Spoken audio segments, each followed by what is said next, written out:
Electric power হাউসে ডাকাতির ঘটনায় চাঞ্চল্য। ধারালো অস্ত্র এবং আগ্নেয়াস্ত্র দেখিয়ে সিকিউরিটির হাত মুখ বেঁধে ইলেকট্রিকের বহু সামগ্রী ডাকাতি করে চম্পট দেয় ডাকাতের দল বলে অভিযোগ। ঘটনাটি দক্ষিণ দিনাজপুর জেলার গঙ্গারামপুর থানার রতনমালা এলাকায় অবস্থিত গঙ্গারামপুর ইলেকট্রিক 132 কেভি পাওয়ার হাউসে। ঘটনায় গঙ্গারামপুর থানার পুলিশ পৌঁছে শাটার ভেঙে সামগ্রী নিয়ে যাওয়া গোডাউনগুলি সিল করেছেন।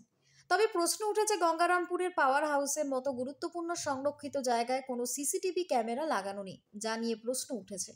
জানা গিয়েছে, গঙ্গারামপুরের রতনমালা এলাকায় অবস্থিত রয়েছে ইলেকট্রিকের 132 কেভি পাওয়ার হাউসটি। অভিযোগ, গতকাল গভীর রাত্রে পাওয়ার হাউসের পেছনের ওয়ালে তার কেটে ভেতরে ঢোকে ডাকাতের দল, যার পরই সিকিউরিটিদের ধারালো অস্ত্র এবং আগ্নেয়াস্ত্র দেখিয়ে সিকিউরিটিদের হাতে বেঁধে ইলেকট্রিক সামগ্রিক স্টোররুম থেকে বহু ইলেকট্রিকের জিনিসপত্র নিয়ে চম্পট দেয় ওই ডাকাতের দল বলেই অভিযোগ। পাওয়ার হাউসের কর্মচারী এবং সিকিউরিটিদের মারধর করা হয় বলে অভিযোগ। ঘটনার খবর পেতে গঙ্গারামপুর থানার পুলিশ ঘটনাস্থলে গিয়ে পুরো বিষয়টি খতিয়ে দেখেন।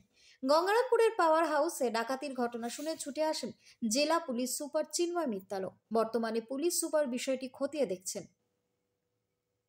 গঙ্গারামপুর থেকে হিলি নিউজ বাংলার নিজস্ব প্রতিবেদন।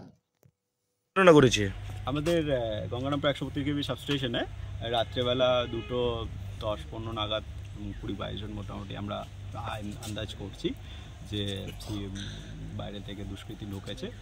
তাদের হাতে রিভলভার বন্দুক ছিল, ধারালো অস্ত্রও ছিল, অস্ত্র ছিল। একজনকে আমাদের আঘাত করেছেন ওনারা।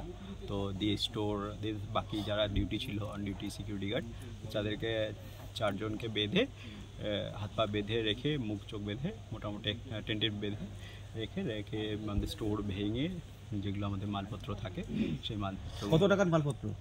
তা এখন মোটামুটি যতটা দেখা গেছে তাতে নিয়ার অ্যাবাউট 4 থেকে 5 লাখ মতন। স্যার, এত বড় একটা জায়গা, সেখানে কোনো রকম সিসিটিভি ফুটেজ মানে সিসিটিভি নেই কেন স্যার? এটাকে মানে সিসিটিভির আওতায় কেন নিয়ে আসা হয়নি? সিসিটিভি নেই সেটা তো মানে অ্যাজ এ স্টিল ইঞ্জিনিয়ার আমি ততটা আমার আইডিয়া নেই। তো এটা বেসিক্যালি এইচআরের আন্ডারে, মানে এইচআর সাহেবরা থাকে না, অলরেডি আমাদের এই ব্যাপারে মানে মিনিস্টার সাহেবও বলেছেন সিসিটিভি লাগানো হবে। অলরেডি এই ব্যাপারে অর্ডারও হয়ে গেছে, 2 বছর আগে আমাদের অর্ডার হয়েছে। এই ব্যাপারে টেন্ডারিং প্রসেস চলছে। এর আগেও তো এই ধরনের ঘটনা ঘটেছে, এখানে চুরির ঘটনা ঘটেছে, তারপরে সিসি ক্যামেরা লাগানো হয়। বলা হয়েছে হারাতে, এটা তো একদিনের ব্যাপার, একদিনে হবে না। এটা একটা বড় গভর্নমেন্ট অর্গানাইজেশনস, এটা সময় লাগবে। এটা আমাদের হেডকোয়ার্টার থেকে আসে ব্যাপারগুলো, ধীরে ধীরে আস্তে আস্তে সব আন্ডার প্রসেসে রয়েছে।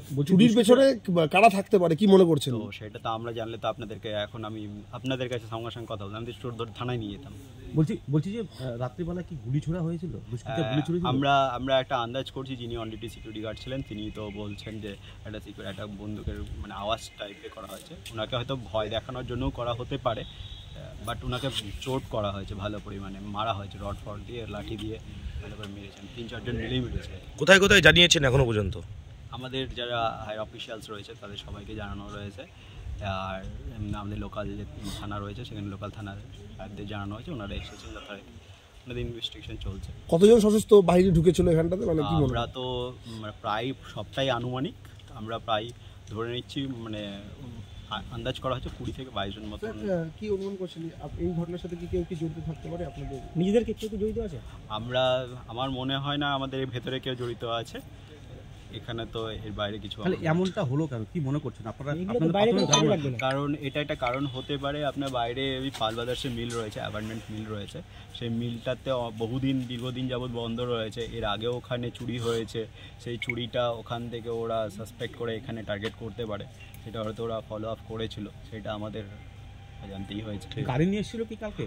গাড়ি প্রথমে তো গাড়ি নিয়ে মেন গেট দিয়ে ঢোকেনি, ওরা পাঁচিল কনসেন্টিনা কেটে ঢোকেছিল। ঢোকার পরে আপনার মালপত্র ভেঙে চুড়ে বের করে দিয়ে মেন গেটের তালা ভেঙে গাড়ি ঢোকায়, দিয়ে মাল লোড করে বেরিয়ে যায়। এটা চুরি বলবেন ডাকাতি বলবেন? ডাকাতি, সম্পূর্ণভাবে ডাকাতি, নট চুরি, এটা ডাকাতি। স্যার, আপনার নাম? আমার নাম শুভঙ্কর সাহা, অ্যাসিস্ট্যান্ট ইঞ্জিনিয়ার, গঙ্গারামপুর। শুভঙ্কর সাহা। আমরা ওখানে ডিউটি ছিলাম কালকে, মোটামুটি 5-6 জন থাকলো ওখানে। আসে একবারে যে ঢুকে পলিথিনটা নামাই, আমার মানে হাতটা পিছনে বেঁধে ওখানে ধরে আমাকে মারতে আগে শুরু করছে। 2 জন ছিলাম আমরা ওখানে, ওকেও মারছে। আচ্ছা, কতজন ঢুকেছিল? আমাদের ওখানে আমরা 5-6 জন দেখছিলাম আর কি। আচ্ছা, তাদের হাতে এদিক ওদিক আবার ছিটাইছে। তাদের হাতে কি কি ছিল? অস্ত্র ছিল। কি অস্ত্র ছিল? মানে বন্দুকের মতো দেখছিলাম আর কি, বন্দুক লাগাইছিল মাথায়। তারপরে লাগিয়ে কি বললো? লাগিয়ে বললো যে মানে যদি বেশি বেশি করিস, বেশি বেশি করলে তোমরা এখান থেকে শেষ। এটাই তাদের উদ্দেশ্য কি ছিল মনে হলো আপনাদের? উদ্দেশ্য এই যে মাল টাল নিতে আসছে ওরা। কি ধরনের মাল পাওয়া গেছে এখান থেকে? হ্যাঁ, কি কি ধরনের মাল চুরি ওরা হয়েছে? স্যার কি করে বলবো আমি, বলছি যে ওরা কি গাড়ি নিয়ে আসে। ওরা কোন পথ দিয়ে ঢুকলো, কোন পথ দিয়ে ঢুকলো? মানে ওই মানে তার কাটা দিয়ে ঢুকছে।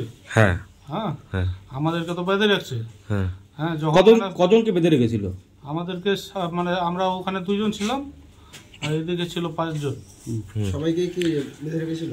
হ্যাঁ, মানে ওরা কি গুলি টুলি চালিয়েছিল, এরকম কোনো ইয়ে আছে বিষয়? আমার ওখানে আমার মাথার কাছে আওয়াজ করছে, কি গুলি চালিয়েছিল? গুলি চালিয়েছে। কয় রাউন্ড চলেছিল? কয় রাউন্ড সেটা মানে একবার চালাচ্ছে আর কি। কতটা আতঙ্কে রয়েছেন? আমার তো মনটা তো এমনি আতঙ্ক এমনি।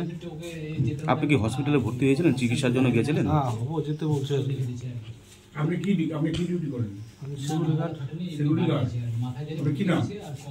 মানে বেল্লার হোসেন। বিড়লার হোসেন। বেল্লার হোসেন। ঠিক আছে।